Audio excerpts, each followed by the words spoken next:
सदा विमुक्तिसाधकं कलाधरावतंसकं विलासि लोकरक्षकम् अनायकैकनायकं विनाशिते भदैत्यकं नताशुभाशुनाशकं नमामि तं विनायकम् पद्मनेत्रप्रथमपूज्य पावनाय पाहि मां विरजहस्त विमलगात्र पापनाश रक्ष माम्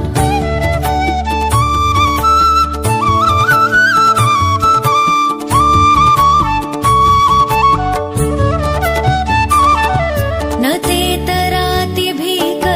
नवोदितार्कभास्वरं न मत्सुरारिनिर्जरं